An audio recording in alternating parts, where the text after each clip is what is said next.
Salut les gars, j'espère que vous allez bien. Aujourd'hui, je me porte à merveille.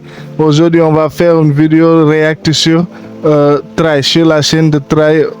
Pour le titre de la vidéo est comment faire pour éliminer les moustiques. C'est un sujet vraiment intéressant vu que les moustiques nous cassent les couilles. Donc, on va voir en fait comment s'en débarrasser en fait. Sans plus tarder, on s'attaque à la vidéo d'aujourd'hui.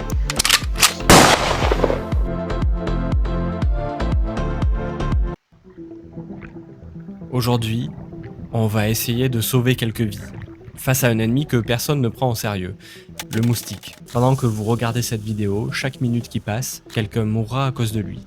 Alors, pourquoi est-il toujours là? Peut-on enfin le faire disparaître? Et surtout, devrait-on le faire? En ce moment même au Brésil, des usines produisent des milliards de moustiques chaque année pour qu'il y en ait moins. De notre côté, des scientifiques ont trouvé une solution miracle. What the fuck? Comment c'est le président? À quel but? Wesh! Moi, je ne comprends pas le délit des scientifiques. C'est quoi ça? Nous, on en a marre des moustiques et vous êtes là à produire des moustiques? Peut-être que c'est utile, je ne sais pas. Peut-être c'est moi qui est au bord de plaque, mais moi, je ne comprends rien. Nous, on en a marre des moustiques et vous êtes là à produire des autres moustiques. Oh là là. Le délit de pseudo-scientifiques là. Et ne l'utilise même pas. Bienvenue dans le sujet le plus paradoxal que j'ai pu traiter. Car depuis plus d'un siècle, une guerre étrange se joue contre lui. Une guerre presque paradoxale, que nous avons d'une certaine façon déjà gagnée, mais que nous continuons pourtant à perdre. Et cette guerre commence ici, sur une petite île de Chine, appelée Guangzhou. Juste avant de vous parler de ces technologies, il y en a une un peu spéciale que je me dois de vous présenter. Ah, fais ton argent, ça calme. Membre. En observant le sang de ses 1877, Patrick Manson, médecin écossais, travaille sur la filariose lymphatique, une maladie grave provoquant une déformation des membres. En observant le sang de ses patients, il remarque des vers microscopiques. Comment ces vers peuvent-ils passer d'un patient à l'autre si rapidement? Pour étudier ce phénomène, il fait volontairement piquer ses patients par des moustiques pendant leur sommeil, dont son propre jardinier qui n'avait rien demandé. Il récupère les moustiques après leur repas, et en les ouvrant, il découvre que les vers sont en train de se développer et de migrer dans le corps de l'insecte. C'est la découverte du concept de vecteur biologique. Le moustique abrite, nourrit et transporte le pathogène. Il est son véhicule, une vraie petite bombe biologique. Et c'était que le début. On n'allait pas tarder à comprendre à quel point cet insecte est destructeur. 1881. Entre l'océan Atlantique et Pacifique, on retrouve cette mince bande de terre. Elle pose problème aux bateaux, qui doivent descendre tout le long de l'Amérique du Sud, contourner le Cap Horn, parmi les mers les plus dangereuses du monde, puis remonter. Ça se voit peut-être pas sur la carte, mais c'est un détour gigantesque, d'environ 13 000 km. Pour résoudre le problème, on appelle un Français, Ferdinand de Lesseps, qui a percé le canal de Suez quelques années plus tôt.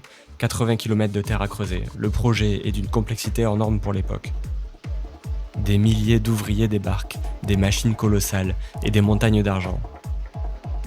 Et puis, ils commencent à mourir, les uns après les autres, par milliers. Les hommes tombent de fièvre, la peau jaune, ils vomissent du sang, ils sont dévorés de l'intérieur. On enterre, encore. Wesh! Et pour protéger les malades, on met des bassines d'eau au pied de leur lit, sans le savoir. V'là les morts. En faisant ça, on renforce l'ennemi. Avant la fin, le chantier français aura englouti près de 22 000 vies, décimées par la fièvre jaune. Il n'a pas fallu longtemps pour découvrir d'autres virus transportés par le moustique, comme la dengue, le Zika et le chikungunya. Mais ça, c'est rien du tout face au véritable monstre. Le paludisme, lui, tue avec une agressivité sans pareille. Le parasite entre dans le corps, il se multiplie dans le foie pendant 1 à 2 semaines. Jusqu'ici, tout va bien. Puis, il commence à envahir les globules rouges. Il se multiplie dans chacune d'elles, jusqu'à les faire exploser par petites vagues régulières. Ils viennent boucher des vaisseaux et causer des complications aux reins, poumons, cerveau, et parfois la mort. Sans le moustique, tous ces parasites seraient bien moins problématiques, voire presque inexistants chez l'humain. Le moustique, c'est le tueur lent, Il fait peur à personne, il a rien d'un ennemi imposant, il n'est pas spectaculaire comme les catastrophes naturelles, et il n'est pas aussi brutal qu'une bombe ou qu'une guerre. Et pourtant, ses dégâts au fil des années sont colossaux. À ce jour, on estime que les moustiques tuent entre 700 000 et plus d'1 million de personnes chaque année. Ça en fait de... Wesh. Attends. Wesh. Genre les moustiques tuent plus que les serpents. Et les chiens, 750 000. Les chiens de... Wesh. Ce sont des assassins. C'est... Wesh. Ah, les très bâtards. loin l'animal le plus mortel de la planète pour l'être humain.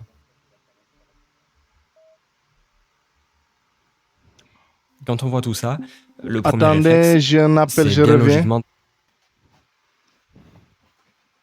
De retour, les gars. penser que les moustiques auraient dû être exterminés il y a bien longtemps. C'est d'ailleurs ce qu'on a essayé de faire, et on a bien failli réussir. 1939.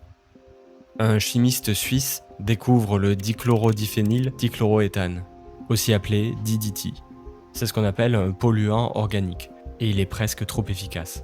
On en pulvérise un petit peu sur les murs et tous les moustiques meurent. Après des années à essayer de maintenir le paludisme, on a maintenant l'espoir de l'éradiquer dans sa totalité. Alors, on pulvérise. Partout en Europe, partout aux États-Unis, on en met dans nos pelouses, on en jette sur les enfants, on l'applique dans des peintures et on trouve même dans les commerces du papier peint qui en contient. On commence à trouver du DDT absolument partout. Certains vont même jusqu'à en manger pour prouver à quel point il est sans danger et révolutionnaire. Et à première vue, ça Wesh. fonctionne. On passe parfois Comment ça? C'est pas des pesticides, c'est pas censé être dangereux pour la santé? Wesh. Peut-être que ce sont des ingrédients différents, mais en tout cas, on m'a toujours dit... Wesh. de centaines de milliers de cas par pays à une petite poignée. Donc on continue, encore et encore. Et si au début le plan fonctionnait, petit à chaud. petit, l'arme devient de moins en moins efficace. À force de pulvériser dans tous les sens, les rares survivants du DDT sont devenus les seuls à se reproduire. Au fil des générations, ils deviennent insensibles et plus résistants. L'arme censée les détruire ne fait que les rendre plus forts. Pire encore, on découvre quelques années après le coup caché du DDT. C'est un poison qui ne disparaît pas. Il infiltre les sols, il s'accumule dans les eaux, dans les poissons et les oiseaux. Il empoisonne bien plus que les moustiques. Alors on arrête tout. Le paludisme. C'est ça que je vous disais. Regarde-moi. Et ils ont dit il y a des personnes qui en mettaient dans leur bouffe. Wesh. Ils sont malades ou quoi? Des insecticides dans... Ah. Des insecticides dans les bouffes là. Oh my God. Mec, à l'époque, c'était des détraqués. Hein? Comment t'oses mettre des insecticides? Ah. Même l'écosystème est affecté. Toi, ah, l'humain. L'humain, si tu repart connais parfois pas... plus fort qu'avant, il revient dans les zones où on l'avait presque éradiqué. Ok, si je fais cet historique, c'est pas juste pour passer le temps. C'est pour vous montrer la complexité folle d'éradiquer toute une espèce comme le moustique. Et c'était il y a presque un siècle. On a désormais de nouvelles armes, bien plus efficaces, qu'on va découvrir d'ici quelques secondes. Mais avant de les utiliser, il y a quand même bien une question à se poser. On pourrait se dire qu'encore une fois, on est en train d'éliminer une espèce pour notre petit confort. Et ce serait pas la première fois. On le fait pas toujours en pleine conscience. Toujours est-il que l'effondrement de la biodiversité est très largement causé par l'activité humaine. Le dodo dont l'habitat a été détruit, chassé, dont les œufs ont été mangés par des espèces que nous avons introduites. Le grand pingouin, chassé pour sa viande. Le phoque moine des Caraïbes, chassé pour son huile et sa graisse jusqu'à l'extinction. Il est impossible de citer toutes les espèces qui ont déjà disparu par notre faute. Le moustique est-il juste une cible de plus? C'est plus compliqué que ça. Déjà là, il n'est pas question d'éradiquer l'ensemble des moustiques de la Terre. Sur 3700 espèces différentes, seules quelques dizaines seraient ciblées. On mise pas sur une éradication complète, bien au contraire. Une deuxième raison, c'est qu'il faut se rendre compte d'une chose. C'est que le moustique, il ne nous cible pas nous spécifiquement, il cible le sang. celui des oiseaux, des chiens, et partout où ils passent, ils transportent des maladies pour chaque espèce. Ils créent un stress constant chez les animaux. Il entraîne des décès chez les jeunes ou chez les animaux affaiblis. Donc ne pas agir, c'est aussi un problème.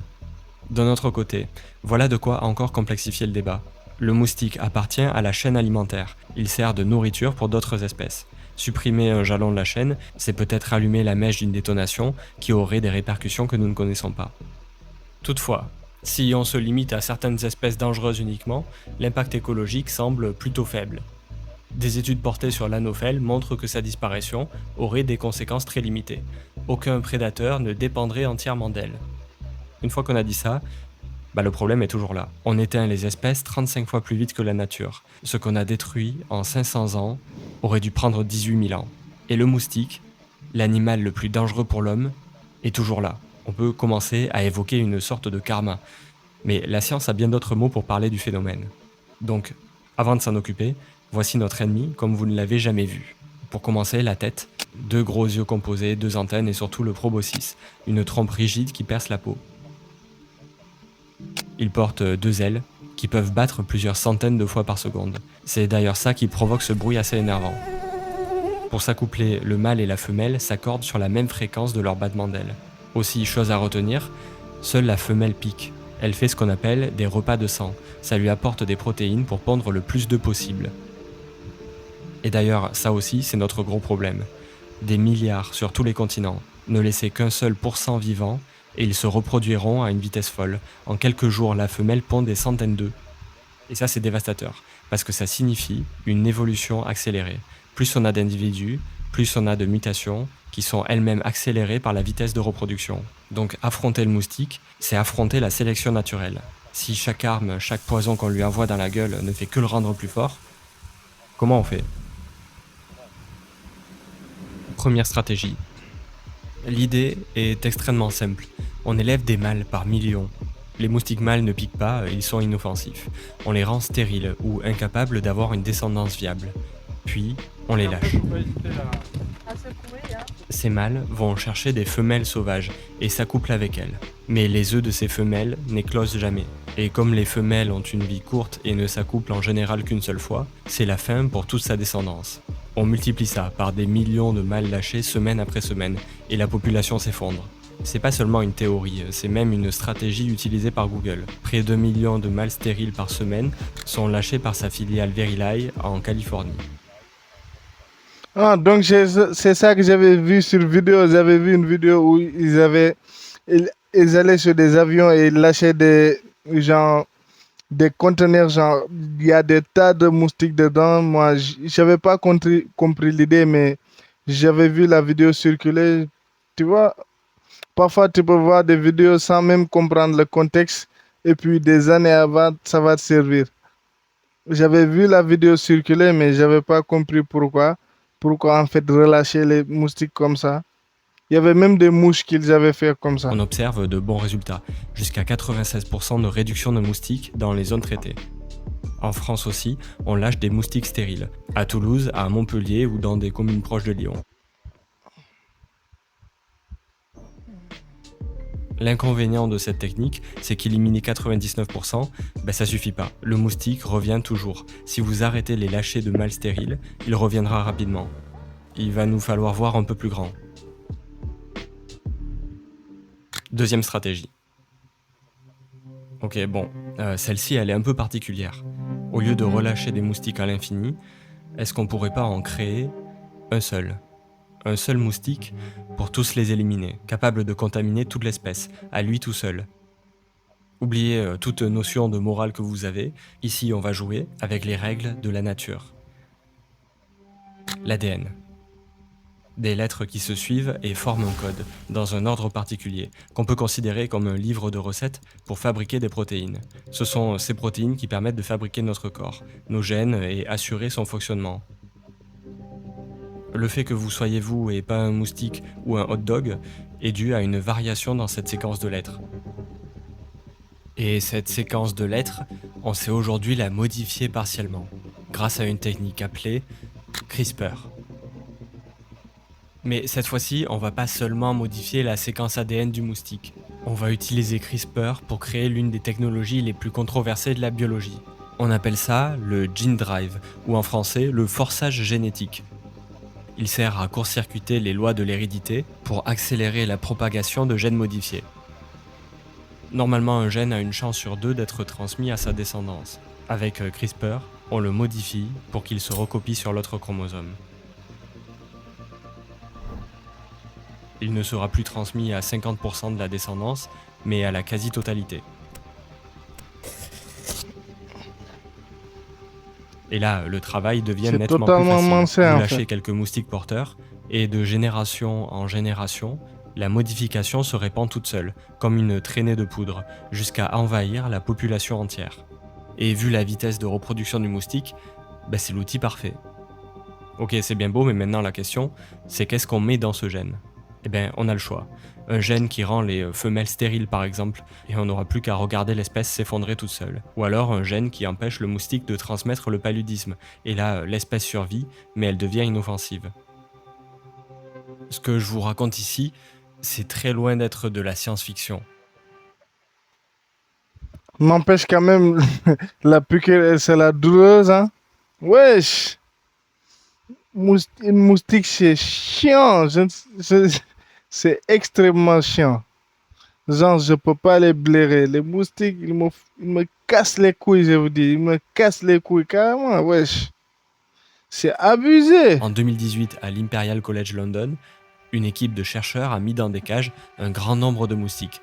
Et c'est ici qu'on a réussi le tout premier gene drive, en prouvant qu'on pouvait décimer une espèce précise en seulement quelques générations.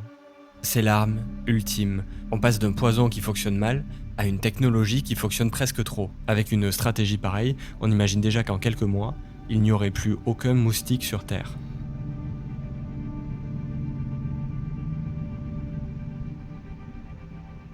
Alors pourquoi ils sont encore là ? Pourquoi, 8 ans après, le paludisme tue toujours plus de 600 000 personnes par an ? Le moustique est toujours l'animal le plus dangereux pour l'homme. Rien ne s'est passé. Eh bien, rien ne s'est passé car simplement, en réalité, aucun gene drive n'a été relâché où que ce soit sur Terre. Ce n'est jamais arrivé. On en a encore pour 5 à 10 ans avant de voir les tout premiers essais. Du coup, wesh. Comment ça Depuis 2018, on en a encore jusqu'à 10 ans. Ils sont intérêts à être efficaces, hein. Et encore, Ils sont vraiment à ces l'intérêt. essais, ils seront probablement faits en Ouganda, au Mali ou au Burkina Faso. D'ailleurs, en 2019 puis en 2025, on a bien relâché des moustiques génétiquement modifiés au Burkina Faso, mais ils n'avaient aucun gene drive. C'était seulement des mâles avec une moins bonne fertilité pour commencer à observer timidement les résultats. Et en août 2025, après 13 ans de travail, le gouvernement du Burkina Faso a carrément décidé de tout arrêter. Les scientifiques auraient été traités presque comme des criminels, leurs bureaux scellés et marqués comme si un crime avait eu lieu. On peut attribuer plusieurs raisons à cet échec. Déjà, de la propagande russe ciblée depuis les réseaux sociaux, qui aurait fait basculer l'opinion d'une grande partie du pays. Et même sans ça, on observe une méfiance globale envers la science et plus précisément la biologie. Le gene drive, ça a ce côté mystique et presque incontrôlable, malgré la bonne volonté des scientifiques. Parce que le gene drive, si mal utilisé, il ne s'arrête pas à la frontière, il traverse les pays, il se propage sur la planète entière. Il a la capacité de détruire toute une espèce et aura des impacts que nous ne saurons même pas calculer. Après avoir embrasé l'atmosphère avec de multiples bombes, testé des gaz et des poisons toujours plus nocifs les uns que les autres, nous sommes peut-être face à une nouvelle folie dont nous ne maîtrisons pas toutes les conséquences. Et c'est une ligne que pour une fois, on ne souhaite pas franchir. Cette stratégie est si efficace que nous sommes terrifiés à l'idée de l'utiliser.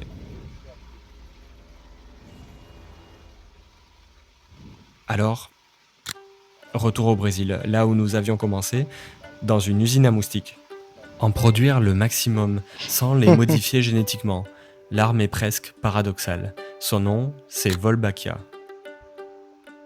On la trouve naturellement chez plus de la moitié des espèces d'insectes de la planète, sauf justement certaines espèces de moustiques. L'idée donc, c'est de leur rajouter cette bactérie.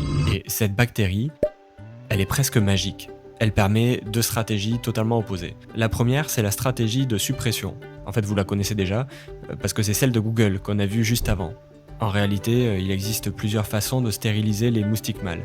Et justement, on peut utiliser Wolbachia. Si on a une femelle non infectée qui vient s'accoupler avec un de nos mâles porteurs de cette bactérie, la reproduction est bloquée. Mais c'est loin de s'arrêter là, parce que cette bactérie, elle fait bien plus que bloquer la reproduction.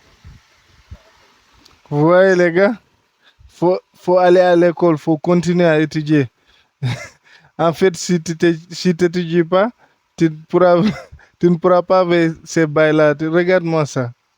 C'est extraordinaire, mec. C'est extraordinaire. De nos jours, je ne veux pas dire les gosses parce que je suis 2005, genre, donc je suis pas le mieux classé pour dire les gosses, mais de nos jours, je vais dire, genre, les gars de mon âge, ils n'aiment pas forcément l'école, mais c'est, c'est, c'est utile, hein, parce que si, si tout le monde veut être influenceur, ça va. Du coup, qui va faire les recettes pour les trucs à venir, tu vois? Il y a des bails. L'école est trop Elle rend le importante, bro. moustique totalement inoffensif. Wolbachia empêche les virus contenus dans le moustique de se multiplier. Il reste en vie, il pique toujours, mais il transmet presque plus rien. Et Google n'a décidé de lâcher que des mâles, et surtout pas des femelles. Donc la question c'est, qu'est-ce qui se passe si on relâche une femelle ? Eh bien cette bactérie se transmet de la mère à ses petits. Si une femelle est infectée, tous ses petits naissent infectés. Est-ce que vous comprenez ce qui se passe ? Cette bactérie envahit la population entière, génération après génération, plus besoin d'en relâcher en boucle. Et comme les porteurs de cette bactérie deviennent quasi inoffensifs, on règle le problème pour de bon. Donc la stratégie de suppression de Google va tuer une vague de moustiques, tandis qu'une autre stratégie appelée le remplacement va définitivement résoudre le problème. Et cette seconde stratégie, elle est d'ailleurs préférée par beaucoup d'usines à moustiques. Parce que elle relâche bien des moustiques femelles et en très grande quantité. À Curitiba en 2025 par exemple, un véritable monstre industriel capable de produire 5 milliards de moustiques par an. Une autre usine à Wesh. Belo Horizonte, toujours au Brésil, environ 100 millions par an. Puis Medellín en Colombie, fermée récemment, 1,5 milliard par an. On tient quelque chose de solide. Les résultats sont spectaculaires.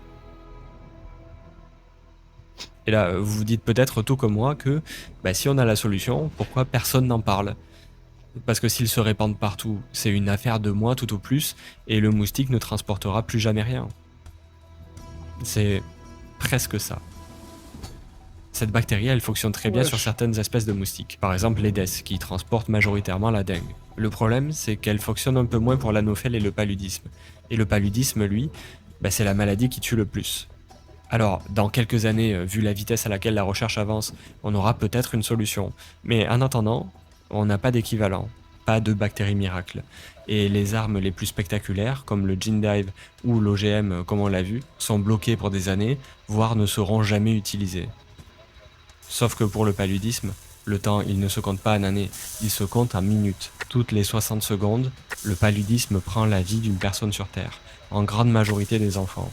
600 000 personnes par an.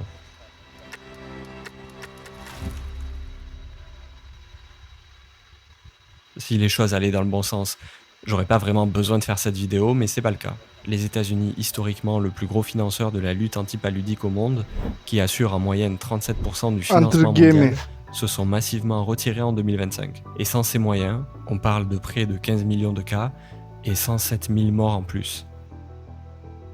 Le pire dans cette histoire, c'est que le paludisme, on sait relativement bien l'éviter, avec peu de moyens. Pas résoudre le problème, mais réduire le nombre de victimes. C'est même une des causes dans le monde où chaque euro dépensé sauve le plus de vies. Alors ça veut pas dire qu'il faut donner qu'à cette cause, mais que c'est d'après moi et d'après beaucoup d'organismes, l'un des dons les plus utiles qu'on peut faire. Il existe des organisations dont c'est le métier de transformer quelques euros en moustiquaires et en traitements efficaces. J'en ai mis une que j'ai vérifiée en description, qu'on retrouve sur des sites comme GiveWell. Si vous le pouvez et que vous en avez envie, c'est sans doute l'un des gestes les plus utiles que vous pouvez faire cette année pour sauver des vies.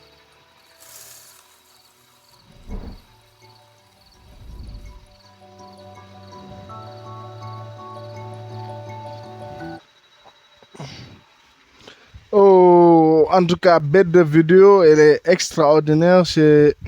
J'étais carrément dedans, c'est pour que j'ai pas beaucoup coupé la vidéo pour ne pas rendre le visionnage ennuyeux.